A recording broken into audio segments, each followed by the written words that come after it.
El tema de esta mañana que queremos abordar juntos es una pregunta y es: ¿podemos tener esperanza? ¿Quién puede prometer algo hoy, a esta altura del año, en este país, con las circunstancias que estamos viviendo? Pero vayamos y hagamos una zambullida en la palabra de Dios y veamos qué es lo que el Espíritu Santo hace esta mañana. Me gustaría compartir un texto con ustedes.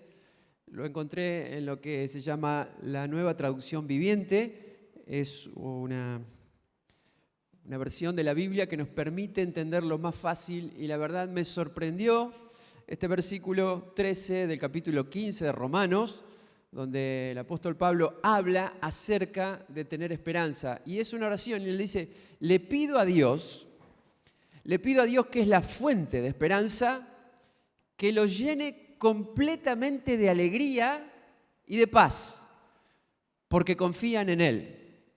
Ustedes rebosarán de una esperanza segura mediante el poder del Espíritu Santo. Quiero que lo vuelvan a ver y puedan ver que en esto hay muchas expresiones de abundancia. Nada se queda corto. Nada de Dios es a cuentagotas. Él dice: Dios es una fuente de esperanza. Y le pido a Dios que lo llene, no que les dé un poquito, que lo llene de alegría y de paz. Entonces dice: ustedes rebalsarán de una esperanza segura, y habla de algo que no tiene límites, y es el poder más grande que existe en el mundo, y es el poder del Espíritu Santo. Todo es abundante para Dios. Todo esto se trata de Dios, todo esto está para nosotros. Por eso es tan interesante ver de que cuando venimos a quien es la fuente de esperanza, Él puede llenar de alegría y de paz a todos aquellos que confían en Él, y darnos una esperanza segura, no una ilusión, una esperanza segura por el poder del Espíritu Santo que actúa en nosotros. ¿Podemos decir amén a esto? Amén. Ya está, yo me bajaría acá, ahora me tenés que bancar un ratito. Pero la palabra del Señor es poderosa, es segura. Quiero contarte una historia, no es de esas historias que son más conocidas en la Biblia, pero permitidme hacerte un relato que me parece que es bastante ilustrativo de lo que significa cuando Dios realmente es una fuente de esperanza que no desilusiona. Uno de los enemigos más fuertes y poderosos que hubo en la historia de Israel fueron los filisteos. Los filisteos, si ustedes leen la Biblia, siempre fueron un pueblo que fueron rivales y generaron un montón de conflictos bélicos y sociales entre ellos con el pueblo de Israel. Siempre fue así.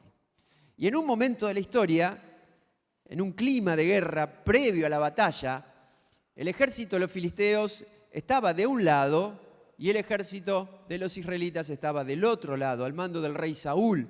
David todavía no había aparecido en la historia. La realidad es de que el ejército de Israel tenía muy pocas posibilidades. La Biblia lo cuenta, dice: solamente el rey Saúl y el príncipe Jonatán tenían espadas. Lo demás no dice con qué peleaban. Palos, fierros, no sé. Pero cada vez que ellos querían afilar una espada, que había pocas, o un cuchillo o un disco de arado, tenían que cruzar hacia los filisteos, que ellos sabían hacer ese trato con los metales, y afilaban sus cuchillos, sus arados y sus armas, cobrándoles muchísimo dinero. Así que todo el poder bélico de los israelitas dependía de sus enemigos, los filisteos. Quiero que se hagan una imagen mental.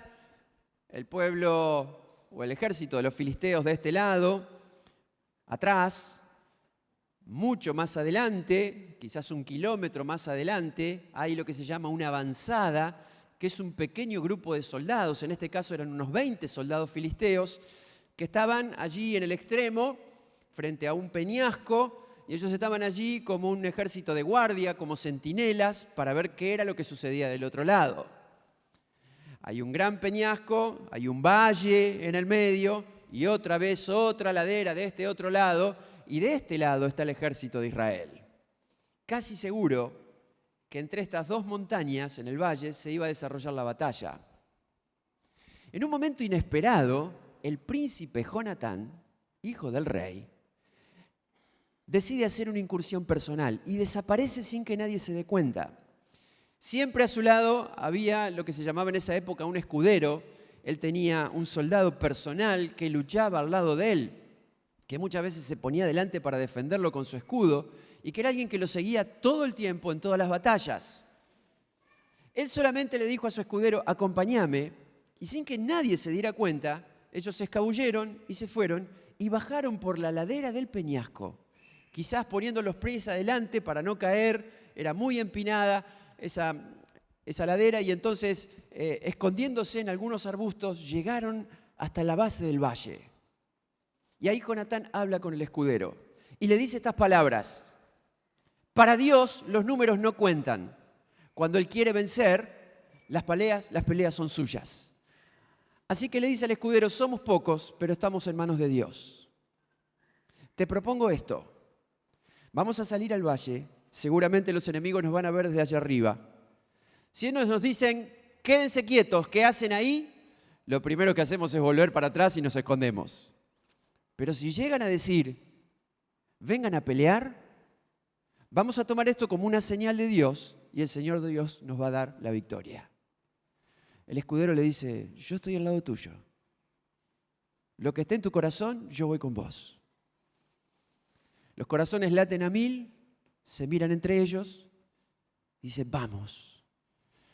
Y salen hasta el medio del valle, y cuando son divisados por la avanzada de los filisteos, algunos soldados de allá arriba dicen: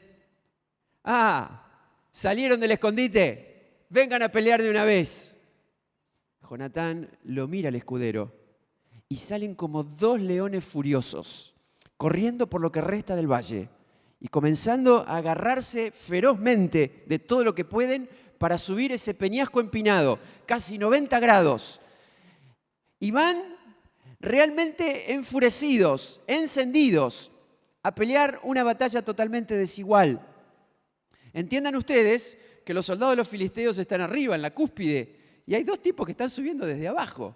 Así que con mucha facilidad podían patearlos, podían darles con sus lanzas. Eran víctimas seguras. Pero ellos van confiados en que Dios va con ellos. No pueden tener ningún margen de error porque son 2 contra 20. 2 que suben contra 20 que están cómodamente arriba. La batalla es totalmente desigual. Es una batalla de poca gente. Pero Jonatán va con tanta fuerza y cuando llega cerca de la cúspide, esquiva el primer lanzazo del filisteo, toma su lanza y lo tira para abajo. Y cuando cae el primer soldado, el escudero que va atrás lo mata. Y pasa con el segundo, y pasa con el tercero. 5, 8, 11, 13, 18, 20. No falló ni una sola vez Jonatán, y el escudero acuchilló a todos los que iban cayendo. En pocos minutos, 20 cadáveres quedaron desparramados en el valle. Jonatán se miró con su escudero y se volvieron otra vez. Cuando desde lejos los filisteos pueden divisar de que la avanzada no está, algunos van hasta ese lugar y cuando asoman la cabeza al valle, dice la Biblia que quedaron aterrorizados de ver los 20 cadáveres. Este ejército de los filisteos eran una multitud, pero al ver esos 20 cadáveres, dice la Biblia que el terror se apoderó de ellos. En el momento en que iban a dar la noticia, pensaron que los israelitas se habían aliado con muchos más y que eran muchos más que ellos. Y empezaron a ser confundidos en sus pensamientos y Dios mandó un terremoto y en medio de ese terremoto y la desesperación, alguien dio una orden de batalla confusa y los filisteos comenzaron a salir a la batalla y empezaron a matarse entre ellos. Confundidos, no podían divisar quiénes eran ellos y quiénes eran los otros y se mataban entre ellos mismos. Solo algunos pudieron huir y el ejército de Israel simplemente los corrió y los persiguió de su lugar. Yo quisiera compartir con ustedes 2 o 3 cosas que tienen que ver con esta historia. ¿Y qué tiene que ver esto con nosotros y con tener esperanza? Primero, lo que vemos en este relato es que Jonatán y su escudero estaban en una increíble inferioridad de condiciones. Y saben, hay un montón de cosas que se nos escapan en la vida. Hemos sido ingenuos, nos hemos equivocado mal. Algunas cosas estaban delante de nosotros y no tuvimos la capacidad de verlas. Pero te aseguro algo, cuando estamos en inferioridad de condiciones, siempre lo sabemos. Siempre nos damos cuenta. Y cuando nuestros pensamientos de inferioridad tienen mucho lugar en nuestra mente, es como si invitáramos en una noche de verano como ayer al mismo diablo a sentarse a nuestra mesa y le ponemos una pizza de queso mozzarella, esa que se estiran así, con una cerveza fresca. El diablo dice, vengo acá para quedarme, vengo para hacerme el picnic. Lo mejor que le puede pasar a una mente confusa para que el diablo tome lugar es que le demos mucho espacio a la realidad de nuestra inferioridad. Que a veces no es mentira, sí que lo exageramos. No es mentira que a lo mejor no hayamos tenido la educación que nos merecíamos o la que queríamos. Y que posteriormente eso ha influenciado en un montón de traumas en la vida.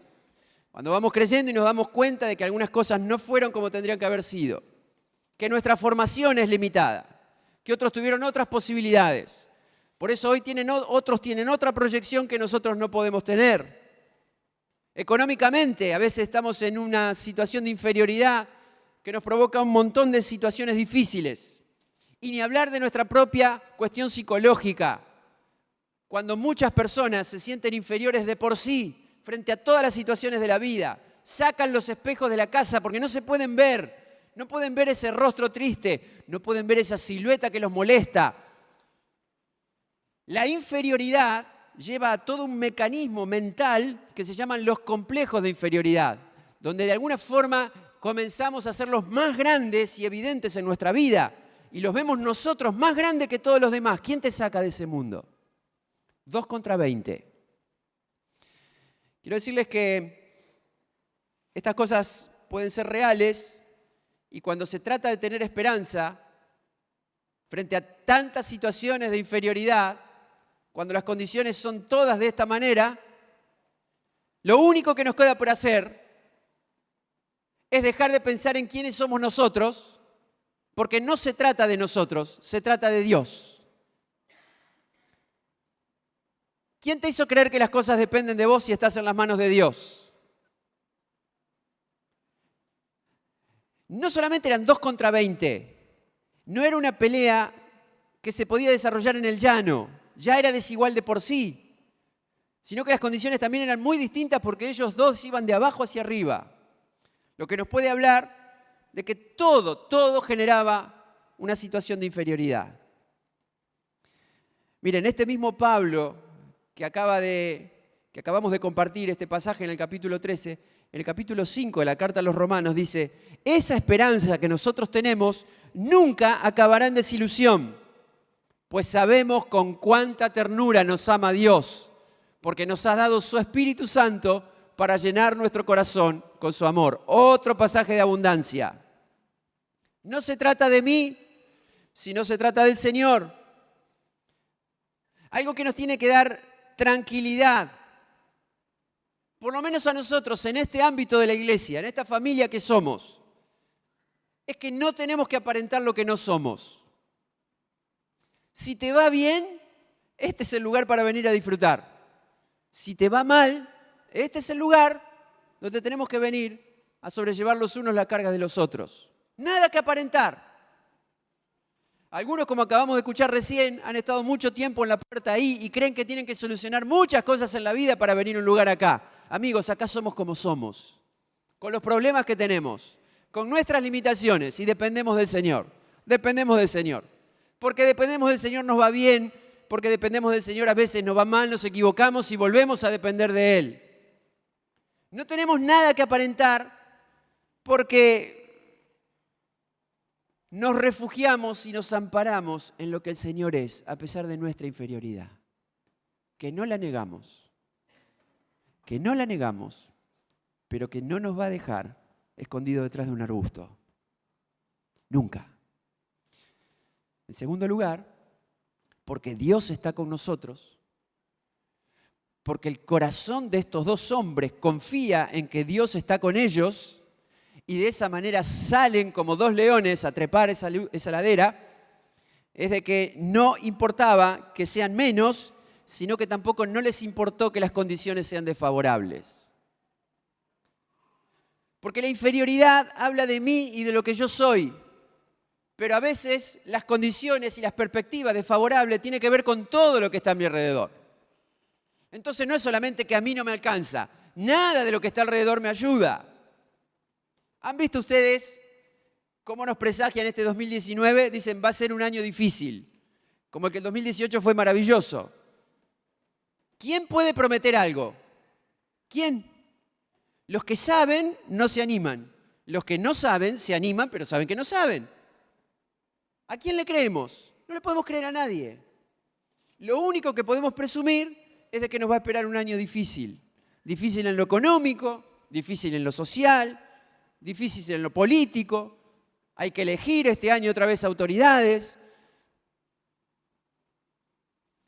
Y vos decís, bueno, esas cosas a veces con todos los problemas que yo tengo me quedan lejos. Sí, quizás vos sos los que miran la cotización del dólar todos los días o no, pero de alguna forma, lamentablemente, a todos nosotros nos afecta.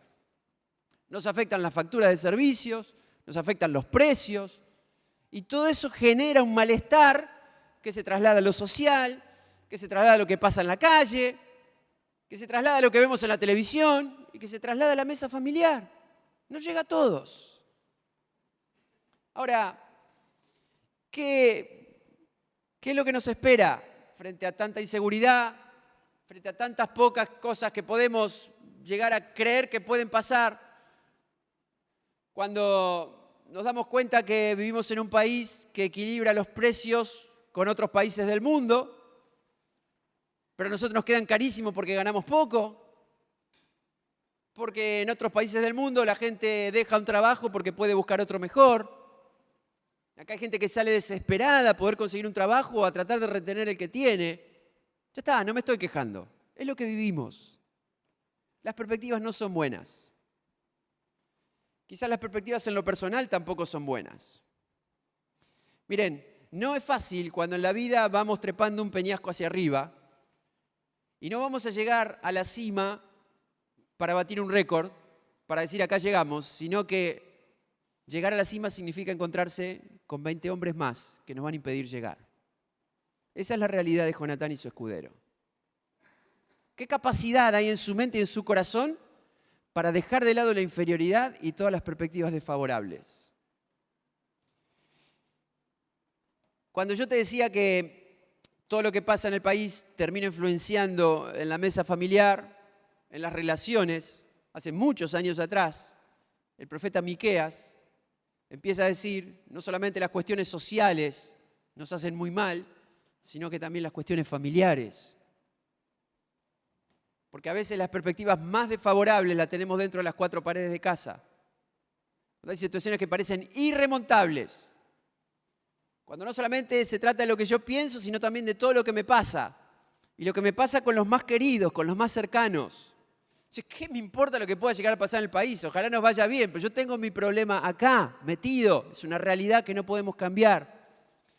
Miqueas decía, hay realidades fuertes que se vuelven poderosas, que se vuelven increíblemente manejables, inmanejables, cuando el padre está contra el hijo y el hijo contra el padre. Cuando los esposos no se pueden poner de acuerdo. Cuando la suegra está contra la nuera. Cuando ocurre esto que ocurre en las batallas, hablando de ejércitos, que el fuego más doloroso es el fuego amigo, el que lo tiran los propios nuestros. Cuando somos heridos por los propios compañeros. Esas son las heridas que más duelen. Las expresiones que se escapan rápidamente en una discusión y terminan clavando una estaca en el corazón que hace sangrar y por años. ¿Cómo vas a decir ya pasó, terminé, perdóname? No es tan fácil. ¿Y cómo tener esperanza cuando vivimos en medio de esa realidad, donde las condiciones son absolutamente desfavorables? Entonces Miqueas se abstrae de todo eso. Ustedes pueden leer el pasaje del capítulo 7 y cuando llega justo al verso 7, al menos así está en la Biblia estipulado no significa que Miqueas pasaba un versículo a otro, ¿no? Está bien, pero en el 7 él dice, yo, en cuanto a mí, busco la ayuda del Señor. Espero confiadamente que Dios me salve y con seguridad Dios me oirá. Leíamos de Pablo anteriormente que nuestra esperanza nunca termina en desilusión, porque Dios no promete ilusiones, Dios nos da esperanza. Y ahora podemos entender de que con seguridad Dios nos va a escuchar. Hay un montón de historias en la Biblia, y yo simplemente voy a tratar de mencionarlas. Quizás alguna vez ustedes las han escuchado, donde las situaciones siempre se han dado en condiciones de inferioridad y en situaciones desfavorables. Hay un Moisés que recibe toda la carga del llamado de Dios y tiene 2 millones de judíos atrás, el Mar Rojo adelante y el ejército egipcio por detrás. David sale a pelear contra Goliat, el gigante de más de 3 metros, que tiene también un escudero delante de él y una lanza que pesa muchísimo y una espada súper poderosa. Y David sale a pelear en el nombre del Señor con 5 piedritas y una honda. En algún momento de la historia, el rey Ezequías recibe una carta de un ejército poderoso que es aniquilador de imperios. Y la carta dice, los conozco, no pierdan tiempo en eso de orar a Dios. Nadie se ha librado de nosotros. Entréguense lo más pronto posible. Estamos acá para pisarles la cabeza. En otras palabras. Y Ezequías, desesperado, va al templo y pone esa carta abierta delante del Señor y dice, Señor, Señor, ¿qué hacemos? Acá hay familias, hombres, mujeres, hijos, es tu historia. Y Dios le dice a Ezequías, esta guerra nunca va a pasar. Y nunca ocurrió. En inferioridad de condiciones y en situaciones totalmente adversas, hay cosas que son una amenaza poderosa y aniquiladora que después nunca lo es. Nunca lo es. Josafat es un rey poderoso de Jerusalén. Ha logrado un montón de batallas y Dios está con él. Todos sus enemigos saben de que no pueden contra Josafat. Así que deciden aliarse entre ellos y forman un gran ejército, como la arena del mar, invencible. Cuando están delante de ellos, Josafat sale a orar y dice, Señor, ¿qué hacemos? ¿Qué hacemos? Y recibe del Señor esta palabra, simplemente esto, esta batalla no es de ustedes, es mía. Y Josafat lo cree, inferioridad de condiciones, todo era adverso. Y la locura de Josafat es poner en el principio de las filas de batalla a los músicos que salgan a adorar a Dios, porque la batalla era del Señor. Y una de las historias más ridículas de guerra que hay en la Biblia es que un ejército sale a pelear con un montón de músicos adelante que van cantando. Y cuando cantan se manifiesta la presencia del Señor. De tal manera que todos sus enemigos empiezan a hacer saltar sus diferencias y ya no son aliados entre ellos y empiezan a luchar entre ellos y se matan entre ellos, mientras todos los israelitas solamente miran la batalla que pelea Dios. Eliseo es un profeta de Dios. Por estas razones está cercado por un ejército sirio. Todos ellos están frente al domicilio de su casa y Eliseo está confiado de que Dios tiene más personas que van a defenderlo que los que están enfrente de ellos. De repente viene una ceguera general en todo el ejército. Fue momentánea, pero estaban todos ciegos. Así que Eliseo sale a la calle, habla con el capitán del ejército, le dice, lo acompaño, por favor, y lo lleva por el camino de vuelta y van todos los soldados ciegos como los chicos en la escuela. Y la fuente de esperanza que es Jesús no tuvo situaciones de inferioridad y totalmente adversas. Vienen uno de los discípulos y le ponen 5 panes y 2 peces en las manos y hay 15.000 personas a las cuales él tiene que alimentar. Y va a un lugar donde le dice a alguien, ¿querés ser sano? Y dice, hace 38 años que estoy acá, no puedo ser sano. Y va a visitar a un amigo que hace 4 días que está sepultado. ¿Conocen ustedes esas historias? Jesús dijo, voy a estar con ustedes todos los días hasta el fin del mundo. Y eso es algo que enfureció el corazón de Jonatán y su escudero. Digo enfureció porque se volvieron dos fieras. Dios está con nosotros. Siento en el corazón aclararles algo. No significa que Dios siempre va a cumplir nuestros deseos, porque Dios es Dios y nosotros tenemos deseos personales, caprichos. Cuando entendamos la diferencia, distancia que hay entre Dios y nosotros, nos vamos a dar cuenta que Dios no tiene por qué darnos nada, pero Dios es bueno. Nos da más de lo que merecemos. Pero es un error pensar que Dios va a cumplir nuestros sueños. Lo que sí es seguro que Dios va a cumplir sus propósitos. Así que yo tengo que aclararles esta mañana que tenemos todas las posibilidades de tener esperanza porque Dios está con nosotros. ¿Amén? Sin embargo, esa esperanza se mantiene en las situaciones más difíciles. Esto pasa 3 años atrás, en la ciudad de Damasco. Esto hizo que 2 hombres recorrieran una ciudad que está siendo bombardeada desde la noche anterior. La gente está desesperada. No se puede salir de la ciudad porque en todas las salidas por las avenidas hay cortes, hay controles militares y hay bombardeos en el centro. Hay blancos que vuelan por el aire y son edificios en momentos donde la gente desesperadamente trata de esconderse en cualquier lugar.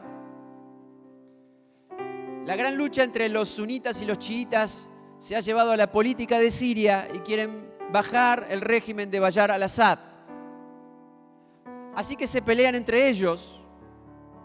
Una guerra inventada y una guerra que está dejando un montón de víctimas en la misma capital. En algunos lugares el tránsito se ha congestionado de tal manera porque todos quieren huir y en otros lados la ciudad está desierta. Desesperación, muerte. En algunos lugares visibles, saben ustedes que esto pasa en el siglo XXI, como hacen algunos narcos, han colgado algunos cadáveres para visión de todos. Tienen que ver con algunos enemigos y con algunos cristianos que son los infieles a Alá y que ha hecho que en esta guerra ridícula muchos de nuestros hermanos tengan que pagar con sus vidas. Estos 2 hombres tratan de llegar al norte de la ciudad porque es un sector más tranquilo y en ese lugar tienen una misión que cumplir. Les lleva horas transitar la ciudad. A las 12 de la noche es la cita. Y mientras la ciudad duerme pero no duerme, porque se siente interrumpida por un montón de explosiones en el norte de la ciudad, estos 2 hombres estacionan el auto y entran a una casa. Tienen la llave, abren la puerta, cierran. Y entran en un ámbito donde todo es oscuridad, absolutamente oscuro. Tratan de tocar dónde están las llaves de la luz y no están en ningún lado. Después de algún momento, cuando los ojos se empiezan a acostumbrar a la oscuridad, ven que mucho más allá hay un hilo de luz como debajo de una puerta. Tanteando van hasta ese lugar. Salen a un pasillo iluminado, con Medio Oriente que hay un montón de cosas que van pasando detrás de las casas en el medio de las manzanas. Y se abre una escalera hacia un sótano y ellos 2 bajan. Cuando bajan, abren la puerta que tienen por delante y se encuentran con lo que esperaban, que parece absolutamente inesperado. Hay una sala totalmente aislada del audio y allí en ese sótano hay 30 personas. Algunos de ellos son sunitas y otros son chiitas. Las caras de árabe para nosotros son todas iguales, pero ellos se diferencian entre sí. Están con lágrimas en sus ojos. Algunos se abrazan, otros levantan las manos al cielo. Y con toda la fuerza de su corazón están alabando al Señor. No se entiende bien cómo esa sala puede estar tan aislada para que no se sienta nadie hacia afuera. Es una reunión secreta, es una reunión prohibida. Y nuestros hermanos en ese lugar adoran al Señor a esa hora de la noche en medio de las explosiones. Porque tienen esperanza. Porque no han recibido las respuestas a todos sus sueños. Pero nunca van a perder la esperanza ni en inferioridad de condiciones, ni aunque todas las situaciones sean adversas. Y después de estar 2 o 3 horas alabando al Señor y orando, tienen que tomar una decisión. Y dicen, tomamos nuestras familias y nos vamos de Damasco como sea, salimos del país o nos quedamos acá. y empiezan a buscar en la Biblia algo que el Señor les diga, y corriendo por las páginas del Nuevo Testamento dicen: el Evangelio del Señor Jesús llegó e invadió toda Siria. Y más adelante recorren algunas páginas y dice: y Pablo, respirando odios y amenazas, llegó a Damasco, vio una gran luz y recibió a Jesús en la calle a la derecha. Se miraron a los ojos y dijeron: de acá no nos vamos ninguno. Nos vamos a quedar. Por internet envían algunos comunicados a muchos que en el mundo oran por ellos y dicen: oren por nosotros. Estamos en la peor de las situaciones, pero no nos tengan lástima. Nos sentimos más libres que nunca. Sabemos que estamos acá para traer la luz del Señor, y si nos toca morir con nuestros hijos, nos vamos con el Señor, que es muchísimo mejor. ¿Cuáles son los peñascos que tenés que trepar?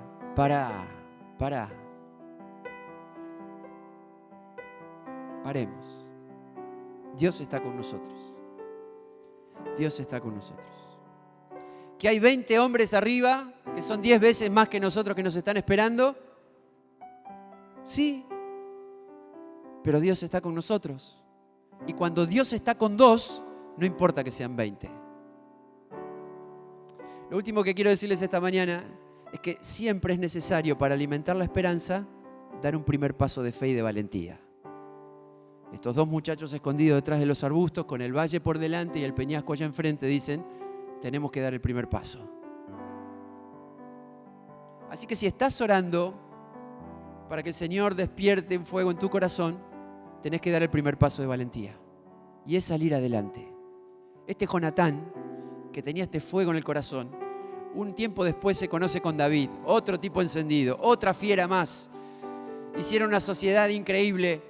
Y David escribe unos años más adelante: así que sean fuertes, sean valientes, porque ustedes ponen su esperanza en el Señor. Amigos, Dios hace todo con casi nada. Así que no importa cómo sean las circunstancias ni qué recursos haya, Dios puede hacer todo con casi nada. Quiero terminar esta mañana de la manera que empezamos. Pablo dice: le pido a Dios por ustedes, que Él es una fuente de esperanza para que los llene completamente de alegría y de paz. La alegría es para los tristes, la paz es para los ansiosos. Y les pido que los llene porque Él es una fuente, y le pido por ustedes porque sé que ustedes confían en Él. Entonces rebosarán de una esperanza segura mediante el poder del Espíritu Santo. No sabemos, y yo no sé si vos sos de una de esas personas que en estos días del año empiezan a hacer esos balances. No sé. Algunos brindan y se levantan al otro día, porque así es la vida también. Pero algo podemos asegurar esta mañana, y es que si Dios es la fuente de esperanza, nosotros vamos a estar rebosando de esperanza segura en el Señor. No sé si la plata me va a alcanzar. No sé si, como le pasó a Dante, alguno de nosotros se va a enfermar y va a tener que luchar y jugar un partido inesperado. No sabemos políticamente qué va a pasar, ni económicamente. Pero no nos importa el peñasco. No nos importan los 20 enemigos que nos están esperando. No nos importa si ellos van a fallar o no. No nos importa cómo ellos se sienten. No nos importa lo poco que somos nosotros. Lo único que nos importa es que Dios está con nosotros. Yo estoy, dijo el Señor, todos los días con ustedes, todos, los buenos y los malos, hasta el fin del mundo, que es lo peor que le va a pasar a este planeta. Todos los días voy a estar con ustedes. Quiero orar por cualquiera de ustedes que en esta mañana esté totalmente avasallado por la inferioridad de condiciones. En pocas palabras tengo que decir: a Dios no le interesa nuestra inferioridad de condiciones, porque Dios es absolutamente grande y poderoso. Quiero acompañar a cualquiera que sienta que está peleando una batalla desigual frente a situaciones desfavorables. Y me gustaría orar también por aquellos que tienen que dar el primer paso de valentía. esta avanzada de enemigos cae cuando damos el primer paso y salimos al valle. Y empezamos a trepar el peñasco como dos fieras. Si alguien esta mañana se sienta en la puerta, como se dijo, no es la puerta de este lugar, es la puerta de estar cerca de Dios, pero no, y damos vuelta y damos vuelta. Esta es una magnífica oportunidad para abrir la puerta del corazón al Señor. Quizás pueda decirle en estas palabras con tu fe: Señor, yo te necesito en mi corazón.